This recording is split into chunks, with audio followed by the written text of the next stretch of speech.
For centuries, a story of power was told through kings, generals, and parliaments. Today, it is written in numbers, stock indexes, bond yields, and digital ledgers. While citizens vote for politicians, the real levers of control lie elsewhere.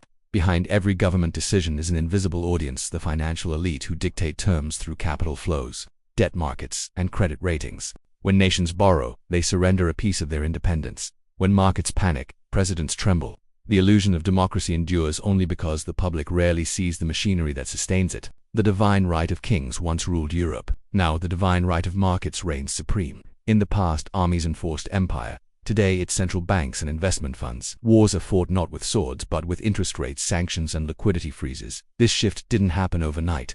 It evolved over centuries, from the rise of merchant bankers in Renaissance Italy to the joint stock companies that financed colonialism to Wall Street's digital empire today. When the Bank of England was founded in 1694, it marked the beginning of a new empire, one built on debt.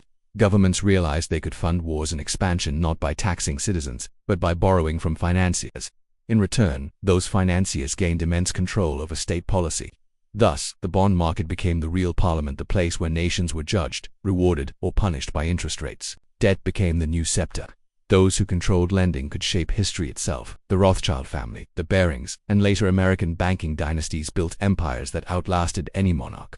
Their weapon was not conquest, it was credit. When a nation defaulted, the bankers decided whether it would rise again or remain shackled. By the 19th century, money had replaced armies as the true instrument of global power. After World War II, the United States inherited Britain's role as global financial hegemon. The Bretton Woods system enshrined the US dollar as the world's reserve currency, linking power to the ability to print money trusted by all. For decades, this gave Washington unprecedented leverage. Foreign governments needed dollars to trade, borrow, and survive. And whoever controls the global supply of money controls the world's future. The post-war boom gave birth to a new breed of institutions, the IMF, World Bank, and later the Bank for International Settlements. Publicly, they preached stability and development. Privately, they extended Western financial control across the global South. Loans came with conditions: privatization, austerity, and deregulation, ensuring that debtor nations remained open to global capital. This was financial colonialism disguised as aid. By the 1980s, finance had devoured the real economy. Deregulation turned Wall Street into a global casino. Complex instruments, derivatives, leverage, and algorithmic trades replaced factories and workers as the source of profit. Every dollar could now multiply itself through speculation. Production mattered less than perception. The market no longer reflected reality, it created it. In the early 2000s, a quiet revolution occurred. Giant asset managers, BlackRock, Vanguard, and State Street amassed trillions in global investments. They owned shares in almost every major company, from oil to tech to media.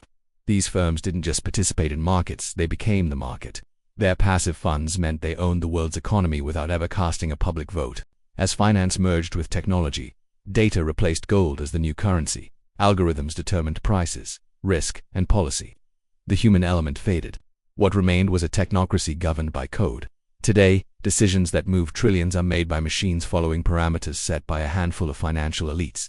Power became automated and questioned and invisible. Unlike the empires of the past, today's financial empire has no borders. Its soldiers are spreadsheets, its colonies are balance sheets, and its capital flows faster than any army. Governments appear sovereign, but most cannot function without permission from the markets.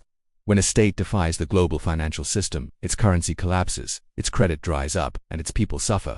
The financial elite no longer rule through conquest but through necessity. The system itself ensures their survival. The financial elite operate through a carefully constructed triangle of power: central banks, global institutions, and private capital. Each side reinforces the other. Central banks set the rules of liquidity. Institutions like the IMF enforce those rules globally, and private capital asset managers and hedge funds profit from them. This structure isn't accidental, it's by design. It ensures the cycle of dependence, keeping both developed and developing nations tied to the same monetary order. At the heart of this system sits a network of central banks: the Federal Reserve, the European Central Bank, the Bank of Japan, and the Bank of England. Though they appear independent, these institutions move in remarkable coordination. When one raises interest rates, others follow. When one prints money, others match. Together, they maintain a synchronized rhythm that dictates the flow of global credit. Behind closed doors, at meetings like those of the Bank for International Settlements, BIS in Basel, policy alignment ensures the system never falls out of tune. Few outside finance even know it exists. But the Bank for International Settlements, BIS, might be the most powerful institution in the world. Established in 1930, it was designed to manage post-war German reparations, yet it evolved into the discrete headquarters of global monetary policy. The BIS provides a private meeting ground for central bankers, where decisions affecting billions are made far from public view. It sits outside any democratic oversight, immune from national laws. Its goal: preserve stability, defined as preserving the existing order. When the IMF lends money, it doesn't just offer aid, it imposes a philosophy. Borrowing nations must adopt policies of privatization, deregulation, and fiscal austerity. Critics call it economic shock therapy. Supporters call it stability. Either way, it forces nations to align with the interests of global capital. From Latin America's debt crises to the Asian financial crisis, the IMF's prescriptions often deepened recessions, but they also opened markets to Western investors. That is no coincidence. The World Bank was born alongside the IMF with a gentler face: development and poverty reduction. Yet its funding often came with strings attached. Infrastructure loans were tied to Western engineering firms, agricultural projects to multinational suppliers, and reforms to privatization mandates. The rhetoric was about progress. The result was dependency. Countries built roads, but lost ownership. They electrified cities, but mortgaged sovereignty. In Washington, D.C., and New York, the lines between government and finance blur. Treasury secretaries become Wall Street executives. Investment bankers become economic advisors. This revolving door ensures continuity. The same people who design regulations are often those who later profit from them. It's a feedback loop of privilege and policy. When crises strike, such as in 2008, rescue packages always favor financial institutions first. Stability, it seems, is defined as protecting those at the top. Together, BlackRock, Vanguard, and State Street manage more than $20 trillion in assets. They hold majority stakes in nearly every major corporation, from Apple to Exxon to JP Morgan. These firms don't need to issue commands. Their influence lies in ownership. Through passive funds and index tracking, they shape corporate governance, executive pay, and even political donations, all while claiming neutrality. Their quiet power represents a new form of feudalism: invisible lords ruling corporate vassals. How do central banks, institutions, and asset managers coordinate? Through forums like the G30, the World Economic Forum, and countless private retreats. These gatherings aren't conspiracies, they're ecosystems of consensus. Policy direction emerges through shared interest, maintaining liquidity, avoiding collapse, and preserving elite control. Decisions made at Davos can influence millions who never even hear the name of the speaker. National sovereignty is now conditional. Countries can choose their leaders but not their economic framework. When markets disapprove, bond yields rise, capital flees, and currencies fall. Elected officials can defy voters for years, but they can't defy investors for a week. As a result, global finance has replaced diplomacy. A rating downgrade from Moody's carries more weight than a foreign minister's speech. Defenders of the system argue it maintains order, preventing chaos and ensuring growth. But order for whom? The financial elite see stability as continuity, the unbroken rule of capital for billions. However, it means stagnation, debt, and perpetual austerity. In the name of stability, inequality grows unchecked. The same institutions that promise prosperity ensure dependence. Every empire has its weapon. For today's financial elite, it's the creation of money itself. Through central banks, money can be printed at will, not by governments, but by independent institutions serving market stability. When new money is created, it flows first to banks, corporations, and investors. By the time it reaches workers, its value has already diminished through inflation. This is not a conspiracy, it's simply how the system is designed. Those closest to the source of money always gain first. Those furthest away always lose. Interest rates are the steering wheel of the global economy.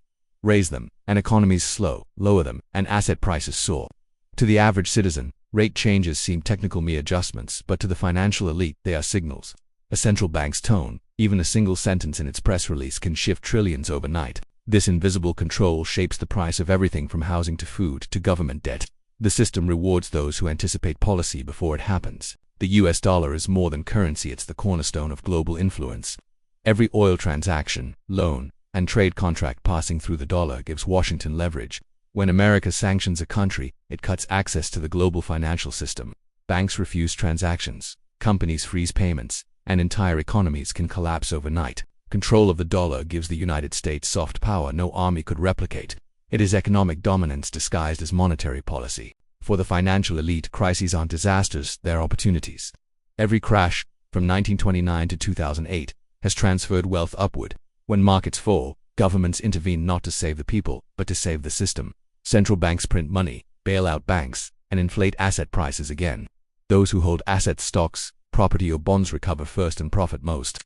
The cycle repeats, reinforcing concentration of wealth after every catastrophe. Beyond traditional banks lies the shadow banking system, a web of hedge funds, investment vehicles, and money markets that lend and borrow outside regulation. This system is vast, larger than the formal banking world, and nearly invisible. It operates in derivatives, swaps, and offshore entities where oversight is minimal. When risk builds here, governments can't see it until it's too late. Yet, when collapse looms, the public always pays the price. Derivatives were once meant to hedge risk, but they've become instruments of speculation. The notional value of global derivatives exceeds $600 trillion, far surpassing real-world GDP. Each contract ties one institution to another, creating an interlocked web of obligation. If one major player fails, the whole system trembles. This interconnectedness ensures that no elite institution is allowed to fall. They are too big to fail, meaning too powerful to punish.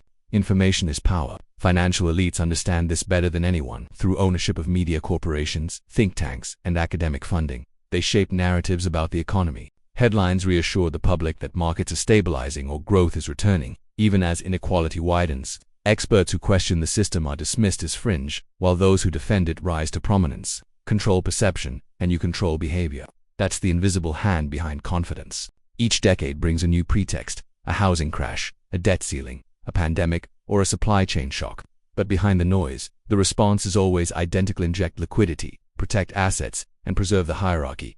Governments call it stimulus. Investors call it opportunity. For citizens, it's survival. For elites, it's strategy. Every solution reinforces the very system that caused the problem. Debt is the silent engine of control. Nations, corporations, and individuals are bound by it. Once debt accumulates, independence fades. For developing countries, this means perpetual repayment to international creditors. For citizens, it means lifetime mortgages and credit dependence. The illusion of freedom is maintained through the promise of access: credit cards, loans, and mortgages. But true ownership remains out of reach. Even governments cannot escape. When nations attempt self-sufficiency, printing their own money, nationalizing industries, or rejecting dollar dominance, they are swiftly punished by market panic or sanctions. The financial elite do not need to overthrow governments. They simply adjust liquidity. In a world run by credit, the ability to grant or withhold it is the ultimate authority. Power has no face, no flag, no address, only access.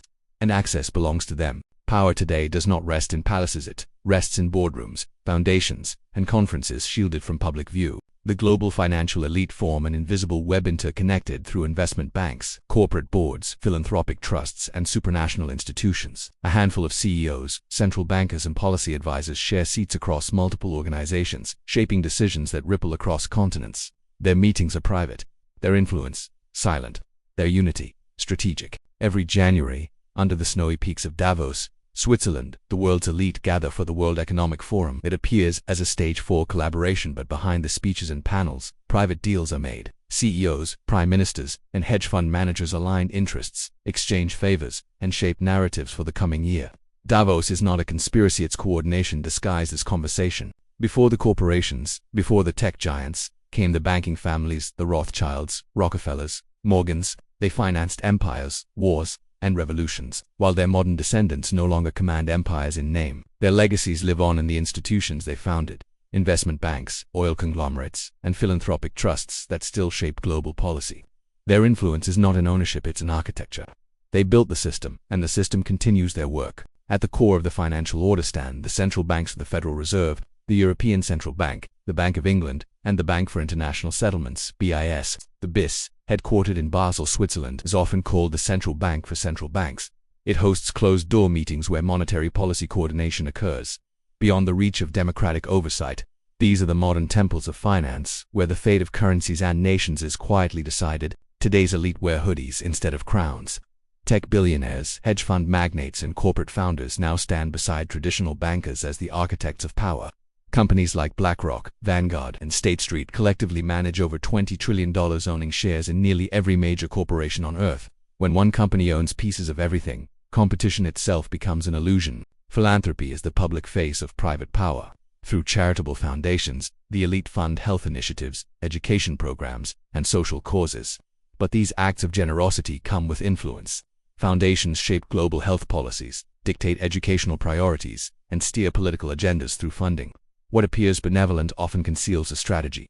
Reshape society in their vision, not through law, but through legacy. While nations struggle with debt, trillions of dollars lie hidden in offshore havens: Bermuda, the Cayman Islands, Luxembourg, and Singapore. These jurisdictions protect wealth from taxation and transparency. The elite don't evade laws, they write the rules to make their actions legal. Offshore networks form the shadow infrastructure of global power: untouchable, untraceable, unstoppable. Every law has an author. In Washington, London, and Brussels, the financial elite fund armies of lobbyists who write legislation line by line. Campaign contributions and post-political careers ensure alignment between capital and government.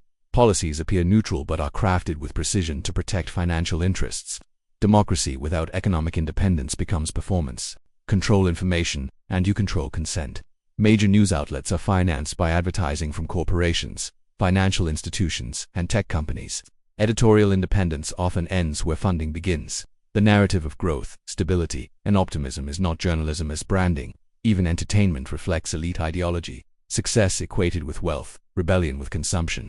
It's not censorship, it's seduction. Transparency is the illusion that sustains modern power. Annual reports, disclosures, and accountability measures promise oversight, but the real decisions occur elsewhere, in private conversations and encrypted exchanges. The elite do not need secrecy, they need complexity. The system's rules are written in a language only insiders understand. To the rest of the world, it appears as chaos, but to them, it's order. Once finance was conducted through ledgers, vaults, and paper. Today, it exists in clouds, silent, invisible, yet omnipresent. Money has become code. Banks are no longer buildings, they are algorithms that never sleep. The financial elite realized that true power wasn't just in controlling money, it was in controlling the system that creates and moves it. In the 21st century, data replaced oil as the world's most valuable resource. The new barons of power, Google, Apple, Microsoft, Meta, Amazon, built empires not on land or labor, but on information. Their dominance isn't accidental, it's structural. They shape consumer behavior, economic models, and even political discourse through algorithms no one else can see. Every click, purchase, and search becomes data sold, analyzed, and repurposed to predict and influence your next decision. Surveillance capitalism is not just about privacy, it's about prediction and manipulation. The elite no longer need to coerce, they simply design systems that guide you to behave exactly as intended. Digital banking and fintech apps promise inclusion, but they also create dependency. From PayPal to Apple Pay to central bank digital currencies, every transaction becomes traceable, taxable, and programmable. The line between convenience and control blurs as the financial elite move toward a cashless future where every coin has a memory. Cryptocurrency was born from rebellion, a decentralized dream to escape the central bank's control. But the elite learned quickly. Today, institutional investors, hedge funds, and governments are buying and regulating crypto at scale. The irony, what began as freedom may end as another frontier of control, absorbed by the very powers it sought to replace. AI is not just transforming industries, it's transforming power itself. Algorithms now make trades, allocate resources, and even detect economic instability before humans can react. Whoever controls these systems controls the pulse of global finance. The future elite may not be human at all, they may be the corporations that own the code. In China, the social credit system merges finance, data, and behavior. Once access to loans, jobs, or even travel depends on trustworthiness. While many in the West dismiss it as dystopian, versions of it are quietly emerging elsewhere through credit scoring, online reputation systems, and AI risk assessment. Economic behavior is now moralized, turning conformity into currency. Central bank digital currencies represent the next frontier. Unlike crypto, they are state-issued and programmable, capable of restricting where, when, and how money is spent. Imagine wages that expire, purchases that are blocked, or savings that can be taxed automatically. CBDCs promise efficiency, but they also grant governments unprecedented control over personal finance. Every transaction, message, and keystroke adds to your digital identity. The concept of privacy, a cornerstone of liberty, is dissolving under the promise of convenience. When every move is known, rebellion becomes predictable and control becomes absolute. The elite no longer need to suppress dissent, they simply preempt it. The kings of finance no longer wear crowns of gold, they wear networks of light. Through data, debt, and digital money, they reign not over territory but over time itself. Every purchase, every click, every thought monetized. The empire has gone virtual, but the hierarchy remains eternal. Every empire of control eventually meets resistance. From the debt-driven collapse of Rome to the bureaucratic decay of the Soviet Union, systems built on absolute power fail when they stop serving the people. The global financial elite, to face that moment, the cracks of visible public distrust, populist uprisings, digital decentralization. The question is not if the system will change, but who will shape what comes next. Control begins with belief, and so does liberation. For decades, financial narratives convinced citizens that debt is inevitable, inequality natural, and inflation mysterious.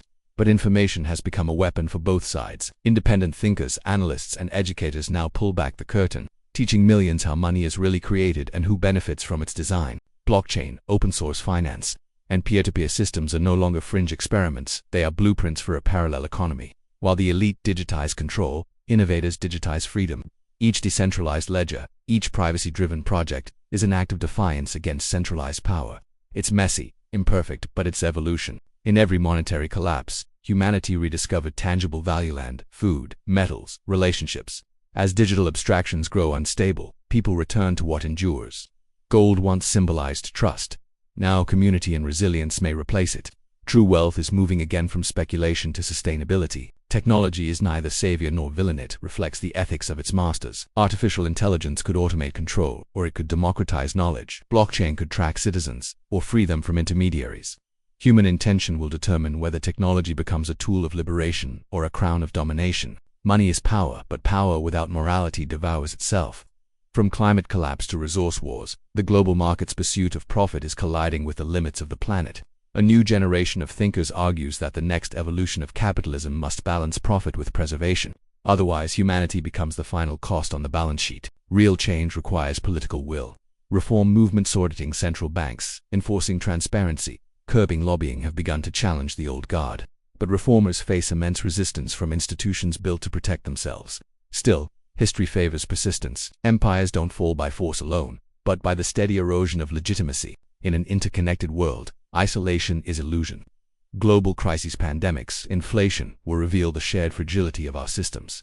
A global financial awakening is underway, people questioning value, trust, and governance beyond borders. The financial elites still hold the tools, but not the monopoly on awareness. The next battlefield is invisible.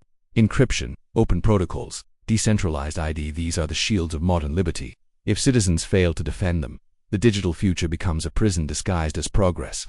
But if defended wisely, technology can become the greatest equalizer in human history. At the heart of every system, financial, political, digital, is the human soul. Empires rise on greed and fall on conscience. The financial elite have mastered systems, but not meaning. If humanity remembers that value begins with people, not power, then the story can still change. History is not written by the rulers, it is rewritten by those who awake.